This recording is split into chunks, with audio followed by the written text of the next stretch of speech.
अगर इमरान खान अगर नायल हो सकता है ना, तो जनाब ये पूरा ये 14 पार्टियों का टोला जो है ना, इमरान खान ने तो सिर्फ गाड़ी लिया है, इन्होंने तो डाके मारे हैं, गाड़ियां, हीरो के हार, वो का है। ठीक है, जवाब दें। जिस बंदे का मुखालिफ वक्त का वजीर आजम हो, जिसका मुखालिफ वक्त का आर्मी चीफ हो, ठीक है, वो फिर भी अल्लाह जो अजल उसको हर चीज़ से निकाल रहा है, ये रब की मदद है उसके साथ। ठीक है, 14 महीने हो गए, कभी पेशाब निकाल के ले आते हैं, कोकीन है, कभी ले आते हैं जी इद्दत में निकाह किया, कभी कुछ ले आते हैं। कोई ऐसी चीज़ बताओ उसने कौम के साथ क्या ज्यादती की है, ये बताओ। कौम के साथ क्या ज्यादती किया, कौम का पैसा लूटा है, कोई कुछ किया, हमें भी बताओ। हम जो उससे इतना प्यार करते हैं ना, हमारे दिल में भी आए नहीं यार सही है, नवाज शरीफ भी चोर था, ये भी चोर है, कुछ तो बताओ। तुम बताते हो नहीं हो, घड़ी उठा ली, फलाना कर लिया, अंदर कर दिया, जो बाहर निकले उसको गद्दार, महंगाई के लिए सारे उठाए गद्दार, इमरान खान का नारा लगाए गद्दार, फिर हम आज़ाद हैं। यहूदी एजेंट भी कहा जाता है, यहूदी एजेंट भी कहा जाता है उस शख्स को जो खाना काबा के अंदर जाने की जिसको सादत नसीब हुई, मस्जिद नबी में नमाज पढ़ने की, हर चीज़ की सादत जाने की नसीब हुई, उसको कहा जाता है यहूदी एजेंट। ये पाकिस्तान में एक रिवाज चल गया भाईजान। जिस मुल्क में फातिमा जिन्ना को नहीं छोड़ा गया, उन जैसी खातून अव्वल को गद्दार करार दे दिया गया, गद्दार है।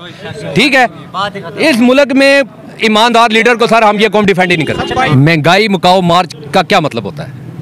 कराची से लेकर इस्लामाबाद तक महंगाई मुकाओ मार्च निकाला गया। ये 13 पार्टियों का 4 पार्टियों ने आके हमारे साथ बहुत बड़ा धोखा किया है। हम एक तरीके से थोड़ा सा खान से थोड़ी सी हम डिसाइड हुए थे, डिसाइड हो गए थे कि अब ये लोग आएंगे चलो, लेकिन जब इन्होंने महंगाई मुकाओ मार्च निकाला, हमने कहा कि यार हो सकता है कि ये लोग इसके साथ, लेकिन असल मसला था महंगाई का नहीं था, असल मसला केस खत्म करने का था, अपने केसेस खत्म करने का। उसको क्लीन स्वीप किया, बिल्कुल चिटे दे के आवाम को उन्होंने खुडे लाइन लगाया। उन्होंने कहा तुम्हारी क्या हैसियत है, तुम गुलाम हो, तुम कौन हो हमारे आगे सर उठाने वाले। सारी जिंदगी पाकिस्तान 75 साल में गुलाम था, गुलाम है, गुलाम रहेगा। 13 अगस्त 14 अगस्त 1947 सिर्फ बंटवारा था, आज़ादी नहीं थी, सिर्फ बंटवारा था, 2 कौमी नजरिया। बस हम एक चीज़ जानते हैं, ये आज हमें पता लग गया। उधर भी आज़ादी नहीं है, नहीं है, इंडिया में भी नहीं है। इंडिया में आज़ादी है, इंडिया में आज़ादी है, इंडिया में आज़ादी अपनी मर्जी की बात कर सकते हैं। बांग्लादेश जो हमसे अलग हुआ, जो हमसे अलहदा हुआ, आज वो लोग खुशहाल हैं, हम लोग देख लें कहाँ चले गए। अफगानिस्तान में आप पेट्रोल देख लें, बंगाल में पेट्रोल देख लें, महंगाई की शरह देख लें, इस मुल्क में तबाही है। इस नौजवान का कोई फ्यूचर नहीं है। वजह ये करप्शन है, क्या मतलब है कि क्या करप्शन बहुत है। अशराफिया ऐश कर रही है, गरीब हम यहाँ से कमाते हैं, टैक्स देते हैं भरपूर, एक एक चीज़ पे हम टैक्स दे रहे हैं। कौन सी ऐसी चीज़ है जिस पे टैक्स नहीं है? फिर हमारे कोई राइट्स नहीं है, हकूक राइट्स यहाँ पे हमारे हैं ही नहीं, बिल्कुल ही। रोड पे चलते हो आपकी बात करें आपको मारा जाएगा, नारा नहीं लगा सकते, अपनी पसंद का झंडा नहीं लहरा सकते। किस चीज़ की आज़ादी है फिर? ये क्या आज़ादी है? ये आज़ादी है कि बस जी आप टाइम से सो जाओ, टाइम से उठो, बस ये आज़ादी।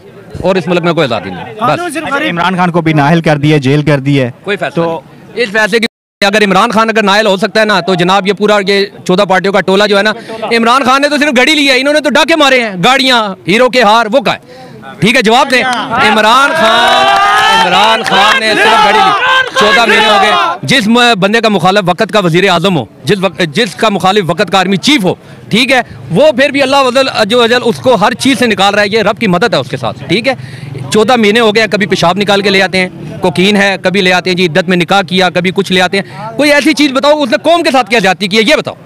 कौम के साथ क्या ज्यादती किया, कौम का पैसा लूटा है, कोई कुछ किया, हमें भी बताओ। हम जो उससे इतना प्यार करते हैं ना, हमारे दिल में भी आए नहीं यार सही है, नवाज शरीफ भी चोर था, ये भी चोर है, कुछ तो बताओ। तुम बताते हो नहीं हो, घड़ी उठा ली, फलाना कर लिया, अंदर कर दिया, जो बाहर निकले उसको गद्दार, महंगाई के लिए सारे उठाए गद्दार, इमरान खान का नारा लगाए गद्दार, फिर हम आज़ाद हैं। यहूदी एजेंट भी कहा जाता है, यहूदी एजेंट भी कहा जाता है उस शख्स को जो खाना काबा के अंदर जाने की जिसको सादत नसीब हुई, मस्जिद नबी में नमाज पढ़ने की, हर चीज़ की सादत जाने की नसीब हुई, उसको कहा जाता है यहूदी एजेंट। ये पाकिस्तान में एक रिवाज चल गया भाईजान। जिस मुल्क में फातिमा जिन्ना को नहीं छोड़ा गया, उन जैसी खातून अव्वल को गद्दार करार दे दिया गया, गद्दार है। ठीक है, इस मुल्क में ईमानदार लीडर को सर हम ये कौम डिफेंड ही नहीं करते। इमरान खान भी इस टाइम डटा हुआ है, 14 पार्टियां वो भी एक साइड पे खड़ी हुई है, तो क्या बनेगा? मुल्क कौम किसके साथ खड़ी है इस टाइम? कौम इमरान खान के साथ खड़ी है। लोगों के दिल में बहुत नफरत होगी, बहुत ज़्यादा। ये इन्होंने अपने साथ खुद जाती कि इमरान खान को इन्होंने हीरो खुद बनाया। ये अगर आते ये 15 महीने का मंशूर लेके ये अवाम के लिए कुछ करते ना, तो आज अवाम के अंदर ये मकबूलियत ना होती इमरान खान की। इतनी मकबूलियत है इमरान खान का, फिर भी नाअहल कर दिया, जेल कर दिया। सर यही बात है ना, बात ये अब हर बंदे को पता है गलत है। आप बाहर निकल के 10 बंदे यहाँ पे एहतजाज करेंगे, उठा के डाल देंगे एमपीओ के तहत, अंदर गद्दार है जी, मुल्क का गद्दार है। क्या ये गद्दारी है? हम अपने लीडर के लिए आवाज़ भी नहीं उठा सकते, ये गद्दार सकते, हम मोटरसाइकिल पे झंडा तक नहीं लगा सकते। ये आज़ादी है हमारे इस मुल्क में। पुलिस मार रही है, उठा के झंडा बेचने पर पाबंदी, झंडा खरीदने पर पाबंदी, झंडा लहराने पर पाबंदी, झंडा रखने पर पाबंदी। ये आज़ादी हमें मिली है, ये आज़ाद है हम। आज़ादी, ऐसी आज़ादी से हम गुलाम अच्छे हैं। एक दफा फिर तालियां। चलिए जी, आप किसको वोट दे रहे हैं? अब अपने इमरान खान के अलावा किसी के बाप को भी नहीं देगा, बात ही खत्म है।